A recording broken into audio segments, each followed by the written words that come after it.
Kabanata 171.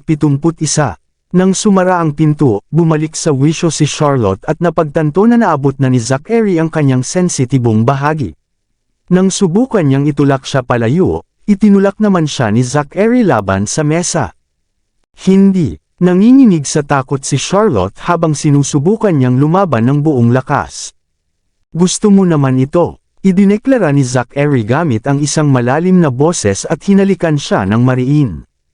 Kasabay nito, hinubad niya ang kanyang damit. Patuloy na nagpupumigla si Charlotte habang ang imahe ni escort ay sumilay sa kanyang isip. Ayaw niyang ipagkanulo siya. Itinaas niya ang palda ni Charlotte at naghanda si Zachary para sa kanyang huling pagsulong. Hindi, sigaw ni Charlotte sa takot. May boyfriend ako. Boyfriend. Tumigil si Zachary at sumimangot sa kanya. Ginagamit mo ba ang ganoong mahinang palusot sa akin? Hindi, totoo. Mabilis na sagot ni Charlotte, magkasama lang kami kahapon. Bigla siyang tumigil sa pagsasalita nang makita niya ang mahinang tattoo sa ilalim ng kanyang kamiseta. Gayunpaman, nakita niya lang ang isang sulok nito at hindi ang buong tattoo mismo. Mabilis siyang nag-abot para alisin ang kanyang kamiseta, para makita niya kung ito ba ang tattoo ng ulo ng lobo. Nahuli ni Zachary ang kanyang kamay at itinulak siya palayo ng may pag-aalala. Ikaw ay, pwede ka nang umalis. Pinutol siya ni Zachary habang inaayos ang kanyang damit, tulad ng ginagawa ng isang walang puso na hayop. Ano iyon sa likod mo? Naiinis si Charlotte at sinubukan niyang tanggalin ang kanyang kamiseta. Iniwasan ni Zachary ang kanyang pagtatangka at nakataas ang kilay ng may pagkamahiyain. Ano ka ba? Sinusubukan mo bang ihagis ang sarili mo sa akin ngayon dahil nagising ka na? Ako, nang akmang sasagot si Charlotte, ay may kumatok sa pinto at sumunod ang boses ni Bruce. Mr. Knock, ang paglulunsad ng produkto ay nasa katapusan na. Hinihiling ni Mr. Sturt na sumama ka sa kanya sa ibaba. Papunta na ako, sagot ni Zachary. Okay. Wala nang ibang magawa si Charlotte kundi save ang kanyang mga salita para sa ibang pagkakataon. Sinabi niya, dapat kang magpatuloy sa trabaho. Boba, naalis ang iyong panty nang hindi mo namamalayan.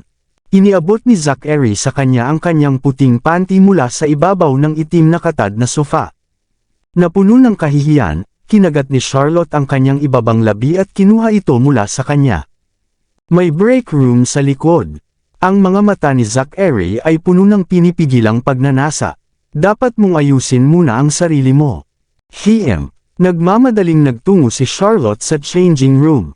Habang pinapanood siyang umalis ni Zachary, ngumiti siya ng nakakaakit. Ang pagnanasa sa kanya ay patuloy na nag-aapoy, ngunit alam niyang hindi pa ito ang oras. Kailangan niyang magtiis. Pagkatapos ng lahat, maraming pagkakataon pa. Nang matapos ang paglulunsad ng produkto, lumitaw si Zachary sa likod ng screen. Samantala, ang broadcast ay nagpakita lamang ng kanyang silhouette ngunit hindi ang kanyang mukha. Bago pa siya magsalita, nagpalakpakan ang madla ng malakas. Sa likod ng screen, ipinaliwanag ni Zachary ang mga bagong teknolohiya at ang pilosopiya sa likod ng mga ito. Gusto niyang tulungan ang sangkatauhan na mamuhay ng mas mahusay para magkaroon sila ng mas maraming oras upang gawin ang mas mahahalagang bagay. Pagkatapos noon, inilunsad niya ang pinakabagong multifunctional robot at ipinakita ang mga tampok nito sa lahat. Habang ang mga reporter ay paulit-ulit na kumuha ng litrato ng robot at ng silhouette ni Zachary, ang kapaligiran ay umabot sa sukdulan.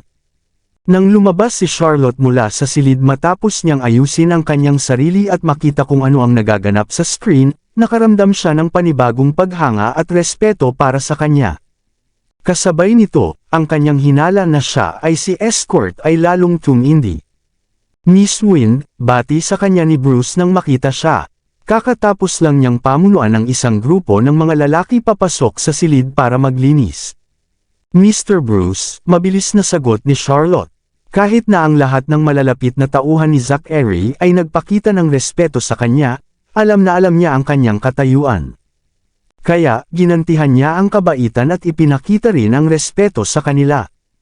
Miss Wynne, mukha kang pamilyar. Nagkita na ba tayo sa ibang lugar dati? Tiningnan ng mas malapitan ni Bruce si Charlotte. Sa lahat ng oras na ito, palagi siyang nasa labas para sa trabaho.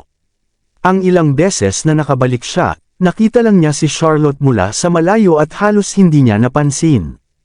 Ngayon, matapos niyang makita siya ng malapitan, naramdaman niyang pamilyar siya. Is that so? Tumangala si Charlotte kay Bruce. Bago ito, isang beses niya lang siyang nakita nang nagmamadali sila. Kaya, hindi niya ito pinansin. Ngunit ngayon na nakita niya siya ng malapitan, bigla niyang naalala. Ang unang araw nang bumalik siya sa H-City mula sa Nayon, ang kanyang taxi ay nabangga sa isang Rolls-Royce Phantom. Nang panahong iyon, ang lalaking nakaupo sa tabi ng driver ay si Bruce. Nagulat si Charlotte habang nagkakasama-sama ang mga piraso ng palaisipan. Kung siya ay nakaupo sa tabi ng driver, ibig sabihin ng taong nasaktan at may tato sa kanyang baywang ay si Zachary. Nang panahong iyon, nagtataka siya kung bakit ang isang escort ay sasakay sa isang napakamahal na sasakyan. Nang magkita sila sa sultry night, naisip pa niya na ang sasakyan ay pag-aari ng kanyang mayamang sugar mommy. Pagbalik tanaw ngayon, naramdaman niyang napaka-inosente niya noon. Mula sa simula pa lang, si Zachary ay si escort. Kahit na magkamukha sila, madali pa rin siyang niloko nito. Gayunpaman, ang hindi niya maintindihan ay kung bakit ginagawa niya ang lahat ng ito. Teka, kasama ko ang aking 3 anak noon. Nakita ba sila ni Bruce? Kung nakita niya, kung gayon, lalong hindi siya mapakali habang iniisip niya ito. Perhaps, I made a mistake, I'm sorry, humingi ng paumanhin si Bruce habang yumuyuko bago umalis. Samantala, sinubukan ni Charlotte na kumalma at mabilis na umalis sa opisina ng presidente. Hinugasan niya ang kanyang mukha sa banyo ng mga empleyado at ibinalik ang kanyang composter. Nang magbanggaan ang 2 sasakyan ng araw na iyon, nakasulyap lang si Bruce sa kanya mula sa malayo. Bukod pa rito, ang mga bata ay nasa sasakyan. Kaya kahit na nakita niya siya, maaaring hindi niya nakita ang mga bata.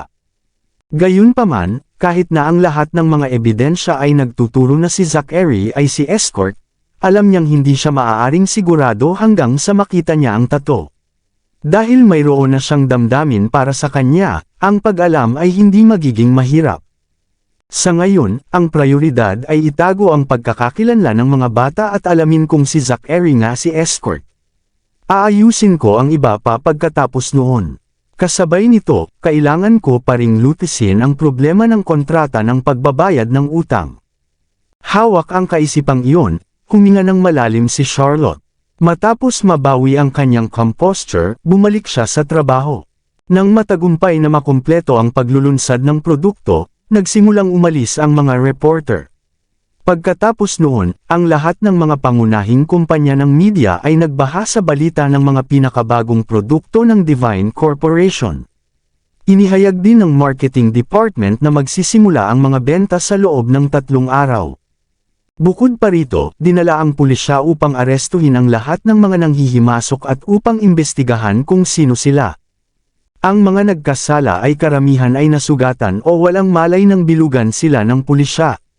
Nang bumalik ang kanyang mga kasamahan sa level 68, nagulat sila sa dami ng pinsala na nakita nila. Pagkatapos ay inihayag ni Lucy na ang bawat isa sa opisina ng presidente ay bibigyan ng 3 buwang bonus para sa kanilang natatanging pagganap. Bibigyan din sila ng day off upang mapabilis ang mga pagkukumpuni. Naghiyawan at nagsaya ang lahat sa balita. Sa wakas, personal na ipinaalam ni Lucy kay Charlotte, I have already gotten Mr. Knox's permission to make you an official employee. Congratulations and keep up the good work. Thank you, Miss Wright.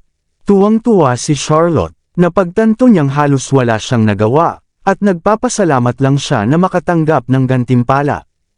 It's time to get off work. You should head home to rest. Tinapik siya ni Lucy sa balikat bago umalis. Nang matapos na niyang mag-empake at akmang aalis na, bigla niyang nakita si Zachary kasama si Bruce at 2 pang bodyguard. Papunta sila sa VIP elevator at mabilis siyang sumunod. This is reserved for the president's use. Please leave, babala ng bodyguard. Tiningnan siya ni Bruce na dahilan upang umatras ito. Nang mga sandaling iyon, ang pinto ng elevator ay malapit ng magsara. Tinaasan ni Zachary ng kilay si Charlotte. "What do you want?" Maamong tiningnan siya ni Charlotte sa mata at kinagat ang labi. Humingi siya ng mahinahon, "I would like to talk to you about the necklace." "Go on." Malamig ang tono ni Zachary. Ipinaliwanag ni Charlotte sa simpleng paraan, "Actually, I lost Luna's bracelet and she wanted me to pay for it. However, when I couldn't afford to do so, I had no choice but to give her the necklace as collateral. We agreed that I would be able to use the bracelet to exchange it back. And now, I found it. What has that got to do with me?" Pinutol siya ni Zachary. "The ruby necklace is what I'm looking for. What I meant was," paliwanag ni Charlotte, "mabilis na makukuha ko rin ang ruby necklace. Pwede mo bang bigyan ako ng ilang araw pa?" "No." Matigas si Zachary. "Binigyan na kita ng 3 ekstrang araw at iyon na ang limitasyon. Huwag mong subukan ang pasensya ko." Ang pangunahing dahilan ay dinala ni Luna ang kwintas sa ibang bansa at babalik lang pagkatapos ng 10 araw. "I'm not interested in the affairs of someone else's wife." Halatang naiinis na si Zachary. "May 1.5 araw na lang. Dapat kang mag-isip ng iba." But, bago pa siya makapag-isip ng kahit ano, bumukas ang pinto ng elevator at lumabas si Zachary. Tumango si Bruce kay Charlotte bago umalis kasama ang ibang mga bodyguard. Si Charlotte ay nasa bingit na ng pag-iyak nang lumabas siya sa elevator. Nararamdaman ang kawalan ng pag-asa, nagtaka siya kung ano ang dapat niyang gawin. "This scumbag has me trapped. Has Ben been sent to Reyna?" Tanong ni Zachary nang makasakay siya sa sasakyan. "Yes, she is treating him now." Kumpara kay Ben, si Bruce ay kasing lamig din ng kanyang amo. "Ben is really weak. Just fighting that few intruders alone took everything out of him," pang-iinis ni Zachary. "He lost a lot of blood, so just tell him to rest." "Yes." Tumango si Bruce. "I'll let him know." Sa loob ng sasakyan, casual na tinitingnan ni Zachary ang kanyang telepono. Nang tumingin siya sa bintana, nakita niya si Charlotte na umaalis sa gusali ng opisina. "Mr. Knock," mahinang tanong ni Bruce nang makita si Charlotte, "don't you think Miss Wind resembles someone?"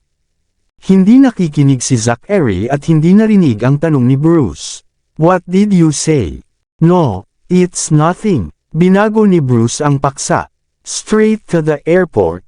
"Yes." Tumingin palayo si Zachary na may malungkot na ekspresyon. "Let's go and meet that crazy woman."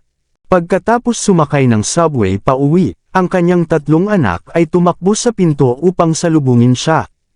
Si Ellie ang unang sumugod para yakapin si Charlotte. Hawak ang leeg ni Charlotte gamit ang isang kamay, itinuro niya ang balkonahe gamit ang isa pa at sinabi, "Mommy, Fifi is angry.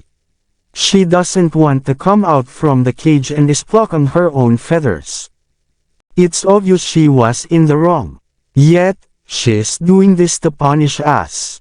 Mahigpit na suhestyon ni Robbie, "Mommy, this time we cannot tolerate her behavior.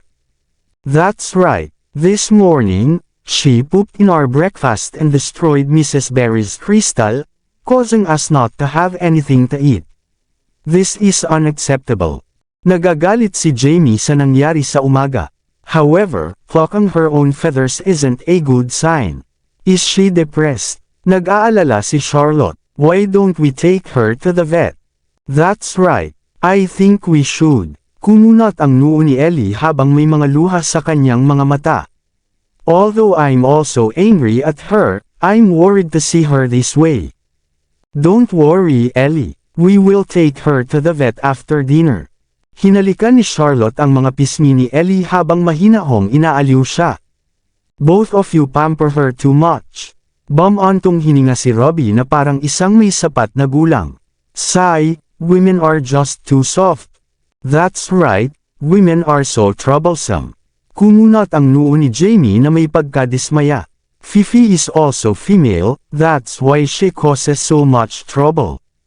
Both of you can't behave this way, Tinuruan sila ni Charlotte ng may pasensya, Fifi is also part of our family. Knock, knock, knock. Nang nagsasalita si Charlotte, may narinig siyang kumakatok at mabilis na ibinaba si Ellie. Binuksan niya ang pinto. Is it Mrs. Berry who has returned from shopping?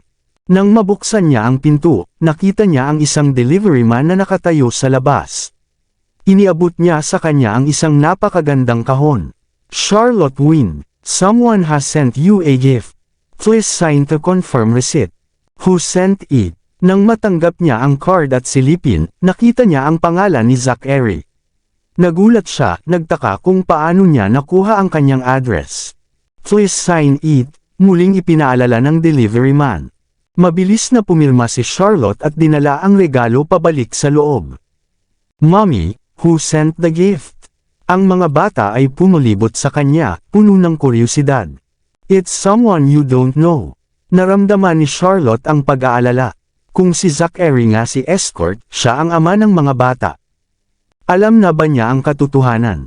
O kung hindi, bakit siya nagpadala ng regalo dito? What is it? Quick, open it up so we can say. Lalong lumaki ang mga mata ng trio sa pananabik. Habang unti-unting tinatanggal ni Charlotte ang magarang pambalot, nagtataka siya kung ano kaya ito. Napuno ng emosyon ang kanyang puso. Mommy, you're just too slow. Let me help you. Agad na kinuha ni Jamie ang kahon ng regalo at tinulungan itong buksan. Samantala, nagdala si Robbie ng isang pares ng gunting para tumulong. Si Ellie naman ay abala sa pag-rub ng kanyang mga kamay habang sabik na nag-aantay sa tabi. Sa wakas, nagawa nilang buksan ang kahon ng regalo. Sa loob nito, may isa pang pink na kahon na naglalabas ng amoy ng bulaklak. Nang akmang bubuksan ito ni Charlotte, nagboluntaryo si Ellie na may kasabikan. Come, let me do it. Alright, you do it. Alam ni Charlotte kung gaano kasaya ang mga maliliit na batang babae na magbukas ng mga regalo, kaya ibinigay niya ito kay Ellie. Hawak ang kahon sa kanyang kamay, huminga ng malalim si Ellie bago ito excited na binuksan. Sa susunod na sandali, isang nakakatakot na sigaw ang umabot, na sinundan ng mga sigaw ni na Robbie at Jamie. Si Fifi ay lumilipad sa paligid ng kanyang kulungan, nag-iingay, I'm scared, I'm scared. Sa sandaling iyon, nag-umpisa ang gulo sa bahay. Lumaki ang mga mata ni Charlotte sa gulat at tiningnan ang laman ng kahon na may kawalang katiyakan. Ito ay katawan ng patay na kuting. Puno pa ito ng dugo at talagang nakakatakot na tanawin. Malinaw na mayroong pumatay dito ng brutal. Sa tabi nito, mayroon pang laruan na may kumikislap na ilaw at nakangiting mukha ng payaso. Don't worry, Mommy is here. Mabilis na nagbalik ng ulirat si Charlotte at muling isinara ang takip ng kahon. Nang akmang dadalhin ito palabas, naramdaman niyang may mali. Narinig niya ang tunog ng pagtiktik mula sa kahon. It's a bomb. Mommy, throw it away. Kinuha ni Robbie ang kahon mula sa mga kamay ni Charlotte at tumakbo palabas. Robbie, sigaw ni Charlotte habang tumatakbo siya sa likuran nito. Sa sandaling itinapon ni Robbie ang kahon sa pasilyo, sumabog ito ng may malakas na tunog. Nayanig ang buong bahay at mga piraso ng kisame ng pasilyo ay nahulog, na halos tumama kay Robbie. Robbie, tumakbo si Charlotte patungo sa kanya na parang isang baliw at niyakap siya. Are you alright? You scared me. Mommy, I'm fine. Ubo. Si Robbie ay na-choke lang ng alikabok mula sa mga debris. Dinala siya ni Charlotte pabalik sa bahay at agad na isinara ang pinto. Mommy, si Ellie ay umiiyak sa takot, ang kanyang mukha ay namumula. Niyakap siya, nakasuong matatag si Jamie at pinapatahimik siya, Don't worry, I'm here. Who sent such a thing? Why does he want to harm us? Nagtanong si Robbie na may pagkabahala. That man, nalilito si Charlotte dahil hindi niya maintindihan kung bakit gagawin ni Zachary ang ganitong bagay. My God! What happened? Sa mga sandaling iyon, bumalik si Mrs. Berry mula sa pamimili. Siya rin ay nagulat nang makita ang eksena. Miss Ellie, are you alright? Mrs. Berry, dalhin mo ang mga bata pabalik sa nayon. Matapos kumalma, nagpasya si Charlotte. There's no time to spare. Pack your bags quickly while I get a car. What's going on? Si Mrs. Berry ay nanginginig sa takot. Is someone trying to harm us? Who is it? I don't know, but they know our house address. Therefore, we are in danger and you have to leave with the kids immediately. Tumawag si Charlotte kay Zach, isang security guard na nagtatrabaho sa kanilang apartment block. Zach, are you still moonlighting as a driver? I'll pay you double to send Mrs. Berry and the kids back to the village. Double? Sure. I'll be right up to help with your bags. Maraming salamat sa lahat ng sumusubaybay. Please subscribe and follow my YouTube and Facebook channel, Filipino Novel. Maraming salamat po. Kabanata 175. Matapos tapusin ang tawag, nag-isip si Charlotte saglit bago tumawag kay Zachary. Gusto niyang malaman kung siya ang nagpadala ng delivery from hell. Nang mga sandaling iyon, si Zachary ay bagong dating sa H-City Airport. Naglalakad siya patungo sa tarmac kasama ang kanyang mga tauhan. Nagulat siya nang makita kung sino ang tumatawag. Karaniwang tumatawag si Charlotte sa numero ni escort at hindi siya kailanman tumawag sa kanya ng direkta. Sa katunayan, hindi pa nga niya siya binigyan ng numero niya noon. Bakit siya tumatawag sa akin bigla? Mayroon na bang hinala siya sa aking pagkatao at sinusubukan akong imbestigahan? Sa opisina kanina, tiyak na nakita niya ang tattoo sa aking ibabang likod. Kaya't ganun siya kumilos. Hindi ko lalaruin ang larong ito kasama mo. Tinapos ni Zachary ang tawag na may ngiti.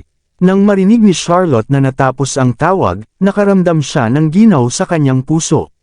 Dahil hindi niya sinagot ang tawag ko, siya na nga ba ang nagpadala ng delivery from hell?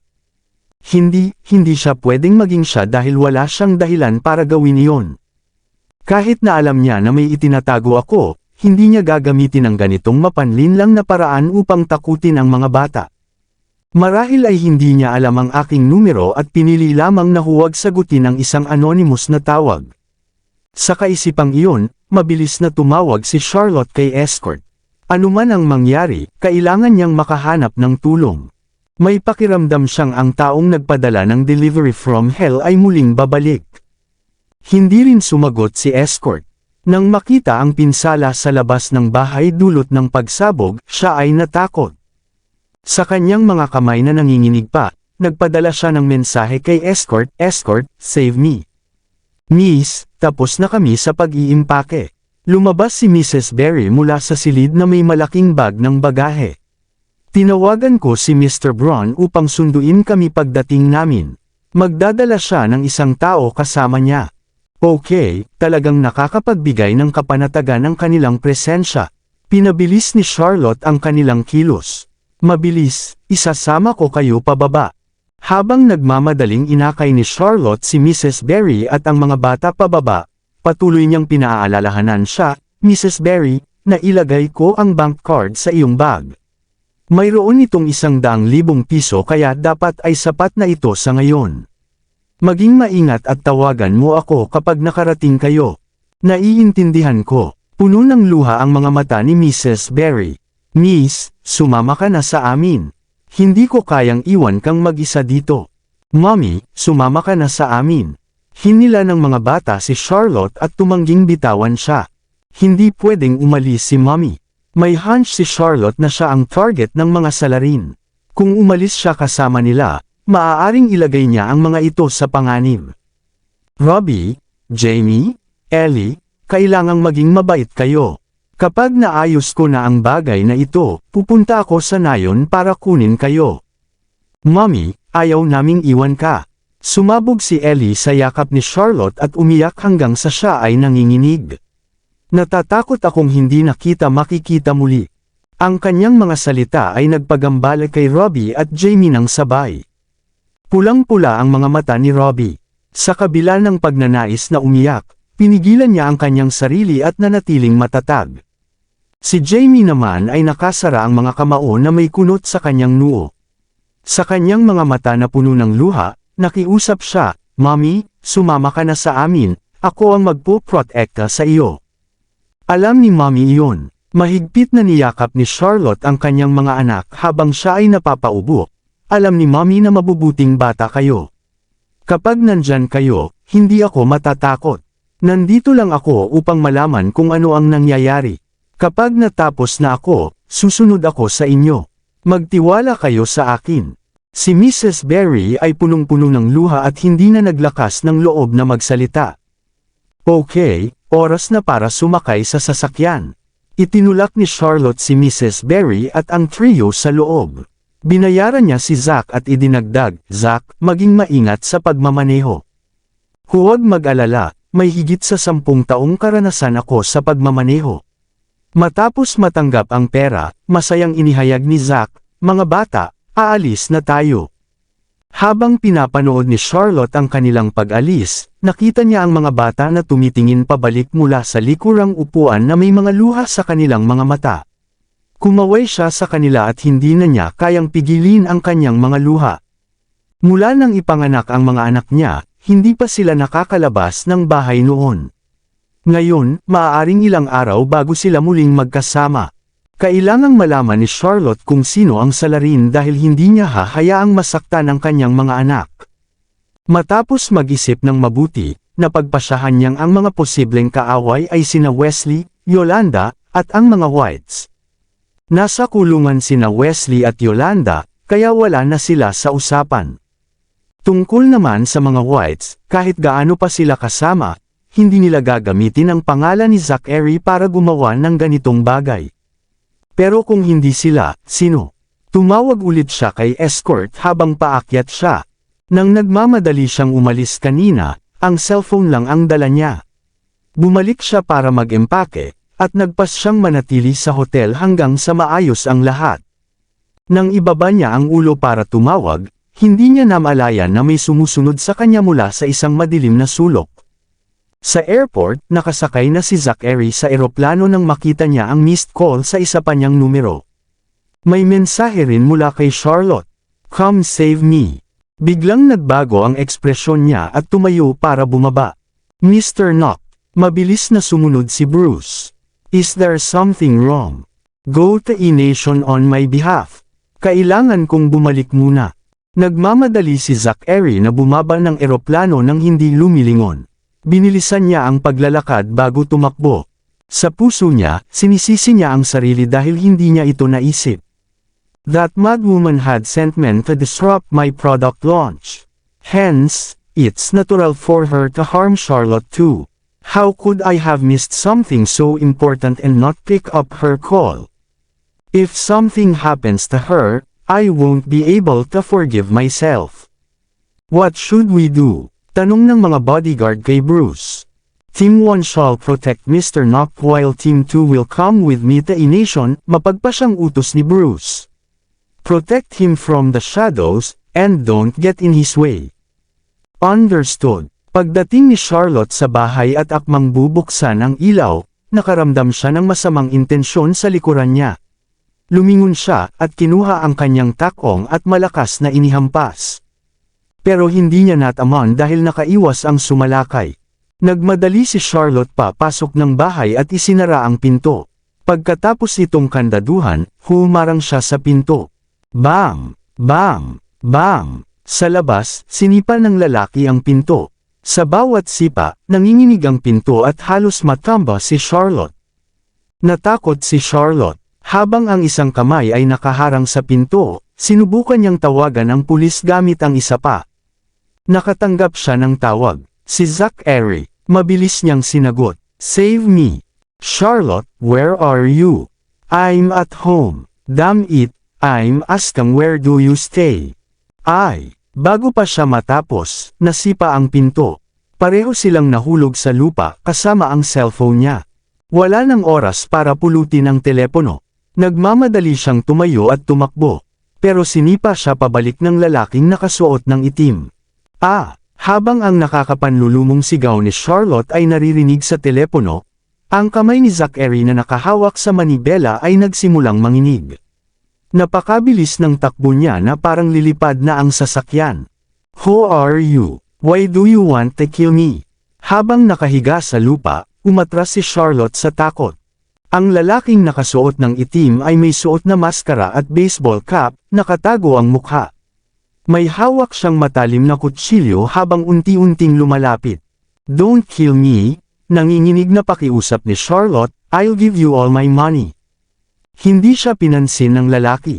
Itinaas niya ang kutsilyo at sinaksak.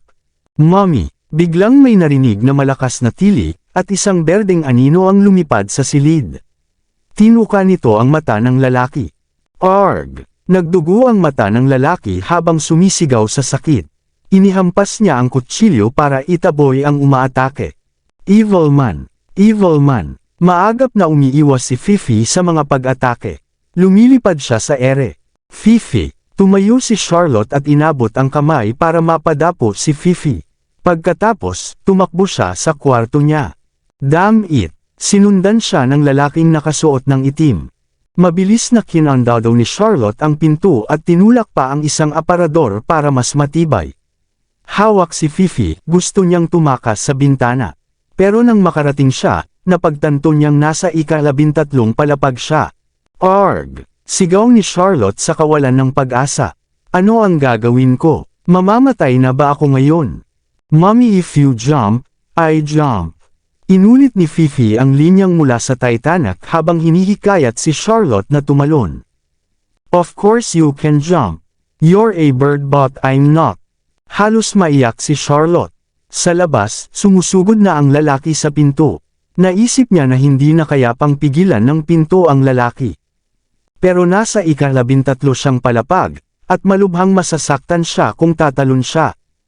Nasa isang mahirap na sitwasyon siya. Kamatayan ang naghihintay sa kanya kahit anong gawin niya. Jump! Jump! Jump! Kinaway ni Fifi ang pakpak habang hinihikayat si Charlotte. Damn it, there's no choice. Pinikit ni Charlotte ang mga mata, at huminga ng malalim, at naghanda ng tumalon. Pero nang maramdaman niya ang malamig na hangin sa tenga niya, umatras siya. Hawak ang bintana, umiyak siya sa kawalan ng pag-asa. "I don't want to die. My children are still so young and I haven't spent all my money." Bam! Nasira na ang pinto. "Bitch! You're gonna die." Inihampas ng lalaki ang kutsilyo at sumugod. Sumigaw si Charlotte habang nagmamadaling tumalon. Pero nasabit ang damit niya sa bintana. "This can't be." Napawi si Charlotte sa kawalan ng pag-asa. Evil man! Sumugod si Fifi para tuck-in ang mata ng lalaki. Pero inihampas ng lalaki ang kutsilyo, tumama ito sa pakpak ni Fifi na papunta sana sa leeg ni Charlotte. Nasaktan si Fifi at bumagsak sa bisig ni Charlotte. Sumuko na si Charlotte at pumikit sa kawalan ng pag-asa. Pero nang 1 sentimetro na lang ang kutsilyo sa lalamunan niya, huminto ito. Handa na siyang mamatay, pero hindi siya nasaksak. Ang lalaking nakasuot ng itim ay bumagsak sa lupa. Unti-unting damilat si Charlotte, nakita niya ang isang pamilyar na tao sa pinto. Hawak niya ang pinto, at parang galit na galit. Puno ng pag-aalala ang mga mata niya habang nakatingin kay Charlotte. "Are you alright?" Tanong ni Zachary na medyo nanginginig ang boses. "Huhuho." Umiyak si Charlotte. "What took you so long? You only told me 32 Happy Avenue but didn't say which floor or house number. I've been running all the way." Lumapit si Zachary at niyakap siya. Nang gusto nang bumalik ni Charlotte sa loob, nakalimutan niyang nasabit ang damit niya sa bintana. Nang gumalaw siya ng malakas, bigla siyang nadapa. Nanlaki ang mga mata ni Charlotte at ang naisip lang niya ay kamatayan. "Am I fated to die today?" Tumakbo si Zachary papalapit sa kanya, at hinawakan ang kamay niya, at hinila siya pabalik. Nang masalo siya ni Zachary, ang matipuno nitong dibdib ay nagbigay sa kanya ng kapanatagan, na parang isang daungan na nagtatago sa kanya mula sa bagyo. Huhuho! Umiyak si Charlotte habang yakap ang bewang ni Zachary. "Stupid woman, are you a fool?" Saway ni Zachary habang sinasampal siya sa puwet. "Your stupidity almost killed you." Huhuho! Umiyak pa rin si Charlotte na nanginginig sa takot at sakit. "Ang sakit ng mga sampal niya, parang mapupunit na ang puwet ko." Pero nang marinig niya ang mabilis na tibok ng puso ni Zachary, hindi niya maipaliwanag ang nararamdaman. Hinubad ni Zachary ang damit ni Charlotte at tinulungan siyang makapasok sa bintana. Ligtas na sa yakap ni Zachary, kumapit si Charlotte sa damit niya at hindi na bumitaw. "Don't worry, I won't let anyone harm you." Ibababa na sana ni Zachary ang ulo para halikan ang noo ni Charlotte. "Mommy," biglang may narinig na mahina na ungol. "What is that sound?" Nagulat si Zachary, na halo-halong emosyon ang nakita sa mga mata niya. Nagulat si Charlotte pero mabilis na nakabawi. "Fifi, my God, you're hurt." Nang makita ni Zachary ang loro na hawak ni Charlotte, nakahinga siya ng maluwag. "Akala ko bata, loro pala. Dalhin mo siya sa vet," pagmamadali ni Charlotte. Nasugatan ang pakpak ni Fifi at mukhang malapit na itong mamatay. Nang buhati ni Zachary si Charlotte palabas ng kwarto, may natapakan siyang sumigaw, "Wah!" Napahinto siya, yumuko at nakita ang isang manika. Napahinto ang puso ni Charlotte. "Oh no, manika ito ni Ellie. Bakit may ganito ka pa sa edad mo? Ang bata-bata mo pa." Akala ni Zachary laruan iyon ni Charlotte, kaya hindi na niya ito inisip at mabilis na umalis kasama si Charlotte. Nakahinga ng maluwag si Charlotte. Buti na lang at pinapunta na niya sina Mrs. Berry at ang mga bata. Naiiwasan niya ang masakuna at nakatago rin ang mga bata kay Zachary. Kasabay nito, natutuwa siya dahil madilim ang apartment at halos wala namang makita si Zachary. Kung hindi, pag nakita niya ang gamit ng mga bata, malalaman niya agad ang tungkol sa mga ito. Pagkatapos dalhin si Charlotte sa sasakyan, nagmaneho si Zachary gamit ang isang kamay habang tinatawagan si Reyna gamit ang isa pa. "Pumunta ka rito," nasugatan siya. "Dalhin mo rin ang ibon sa vet." "Ibon?" Nagulat si Reyna, pero magalang siyang sumagot, "Opo, aayusin ko po agad." Siya si Fifi, at isang budgerigar parrot, pagtataman ni Charlotte. "Hindi ba ibon ang loro?" Sagot ni Zachary. Napailing na lang si Charlotte. "Sige na nga, kung ibon ang gusto mong itawag sa kanya." Wala namang pakialam si Fifi dahil nahihilo ito dahil sa sugat. Pagdating nila sa villa, binuhat ni Zachary si Charlotte palabas ng sasakyan. May 20 bodyguard na nakahilera, at bahagyang yumuko bilang paggalang. Nahihiya si Charlotte, "Ibaba muna ako." "Manahimik ka," mahinang sabi ni Zachary bago siya buhatin paakyat. Ang kwarto nila noon ay handa na, may katulong na naghihintay sa pinto. Dinala siya ni Zachary sa loob at inihiga sa kama. Nang yumuko si Zachary, magkalapit na sila. Nagkatinginan sila at puno ng emosyon. Kinabahan si Charlotte at hindi mapakali. Kay Zachary naman, sa likod ng pagnanasa sa mga mata niya, ay ang pag-aalala kay Charlotte. "Mr. Knock," may narinig na boses sa pinto. Bumalik sa pagiging malamig si Zachary, at nag-ayos ng tayo at nag-utos, "Bigyan mo siya ng masusing check-up." Umalis siya pagkatapos. "Opo," magalang na tumango si Reyna. "Ayos lang ako, tingnan mo muna siya," turo ni Charlotte kay Fifi. "Ay maliit na loro pala." Tumawa si Reyna. "Buti na lang at may dala akong vet. Huwag kang mag-alala, aalagaan niya." Pagkatapos ayusin ang paggagamot kay Fifi, tiningnan ni Reyna si Charlotte. Wala namang malubhang problema kay Charlotte, konting gasgas lang. Pagkatapos lagyan ng gamot, inutusan niya ang katulong na maghanda ng mainit na tsaa. Kay Fifi naman, ang pakpak lang ang nasugatan at hindi naman delikado ang buhay nito.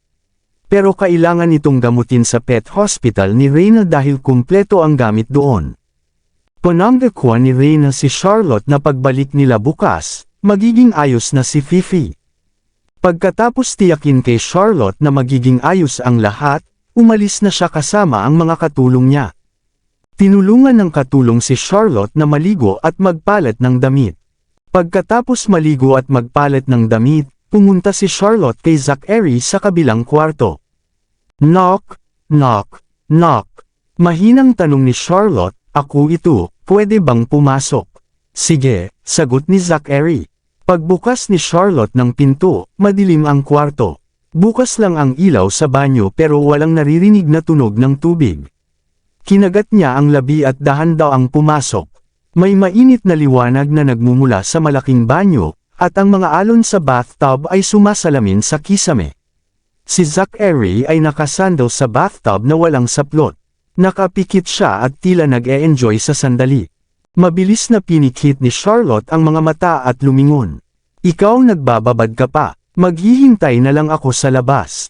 Hindi siya pinansin ni Zachary. Nang lumabas si Charlotte, may naisip siyang bagay.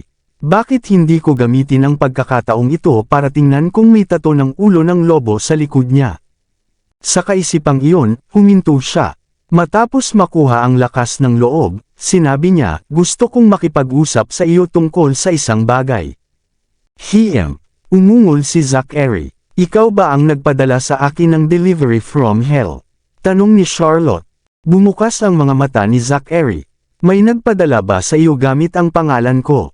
Oo, tumango si Charlotte. Nakakuha ako ng isang pakete kagabi. Sa loob, may katawan ng patay na kuting at may bomba din. Sa simpleng pagbanggit nito, naramdaman niya ang lamig mula sa insidente.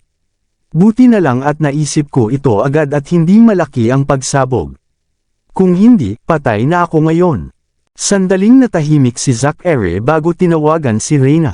May delivery from hell. Pumunta ka at imbestigahan kung sino ang nagpadala nito. Naiintindihan. Hindi ikaw. Sino pa ang pwedeng maging? Hindi makapag-isip ng mabuti si Charlotte. Sino ang magtatanam ng ganitong pangalan? Hindi nakakapagtaka kung may gustong makasama siya. Ang nakaka-curious lang ay ang salarin na nagawa ito gamit ang pangalan ni Zachary.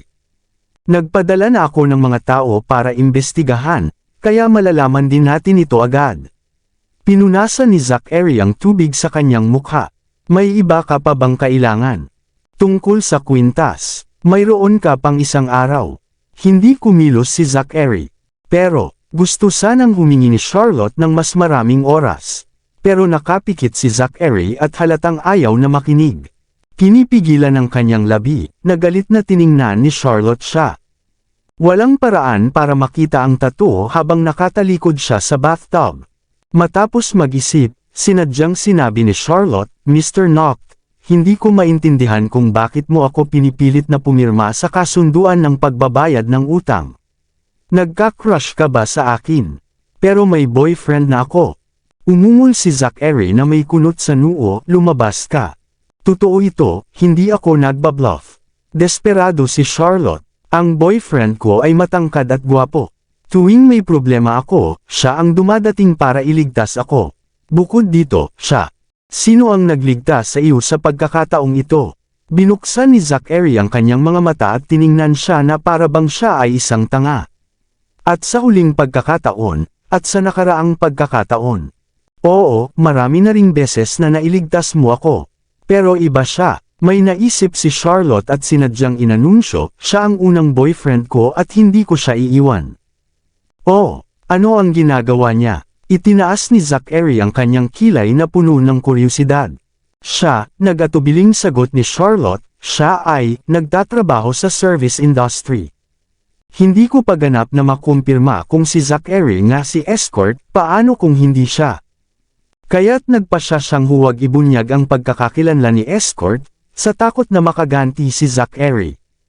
Anong klaseng serbisyo? Sinubukan ni Zachary na ipitin siya.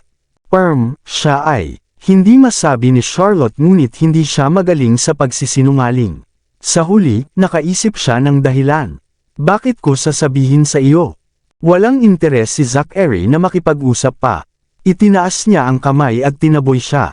Walang magawa si Charlotte kundi umalis nang mapagtanto niyang nabigo ang kanyang plano. Nang lumingon siya, tinamaan ang tuhod niya sa pader, kaya napasigaw siya sa sakit. Ramdam ang pangangalay sa kanyang tuhod, umupo siya sa sahig at pinahid ito. Bakit ang clumsy mo? Nagtataka si Zachary. Maging baboy mas matalino pa sa iyo. Huho, masakit. Nakaluhod si Charlotte sa sahig, at umiiyak. Talagang masakit.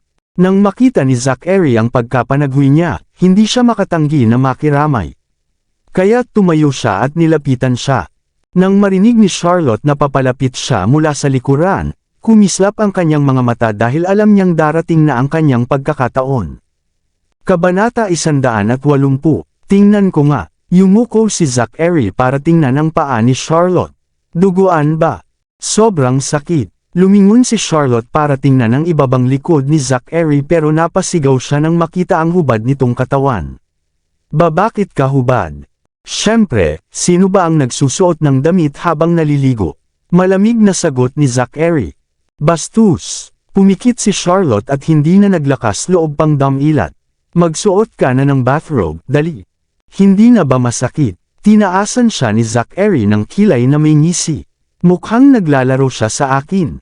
Sinusubukan niya lang bang makita ang tato ko. Ngayon na kaya niya, tumatanggi siyang damilat. Ang kulit mo.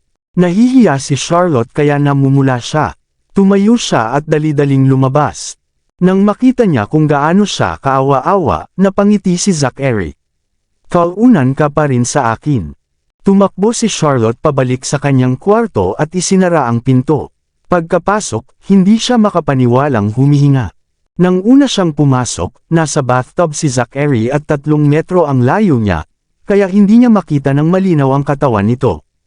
Kahit kinakabahan, normal pa rin ang pakikipag-usap niya.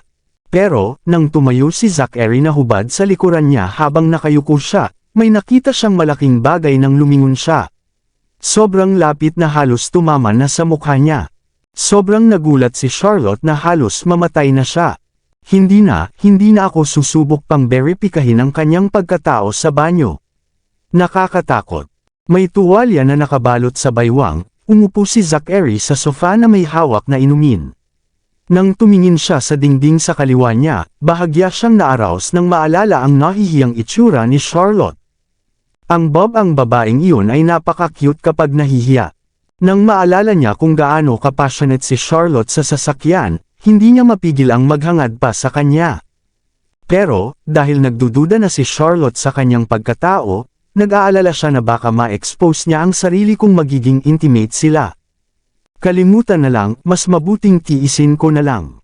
Kahit na ininom niya ang whiskey ng isang lagok, hindi naman nakatulog si Zachary. Kaya, matapos ayusin ang basa niyang buhok, lumabas siya sa balkonahe para pagmasdan ang kalangitan sa gabi. Maliwanag ang gabi at kumikinang ang mga bituin. Mula sa malayo, nakikita niya ang mga ilaw ng lungsod na parang nag-aagawan ng atensyon niya. Malumanay ang hangin sa gabi at nagdulot ng nakakapreskong ginhawa. Mrs. Berry, nakarating na ba kayo? Mabuti naman. Nang marinig niya ang boses ni Charlotte, lumingon si Zachary. Nakita niya si Charlotte na nakasuot ng mahabang t-shirt na may maikling manggas. Naka-phone siya at naglalakad-lakad sa balkonahe na nakayapak. Habang marahang hinahangin ang buhok nito, mayroong inosenteng aura sa kanya. Naging napakaganda niya. Si Robbie at napahinto si Charlotte sa gitna ng pangungusap. Lumabas siya sa balkonahe dahil nag-aalala siya sa mga katulong na baka marinig siya. Pero hindi niya inaasahan na makikita rin si Zachary sa balkonahe. Hubad ang pangitaas at may tuwalya lang na nakabalot sa baywang. May hawak na baso, at umiinom siya sa balkonahe sa tabi. Dahil 4 o 5 metro lang ang layo nila sa isa't isa, malinaw nilang nakikita ang isa't isa. Sa katunayan, nakikita ni Charlotte ang isang berdeng tato sa likod nito. Pero, bago pa niya makita ng malinaw kung ano ang disenyo, tumalikod na si Zachary.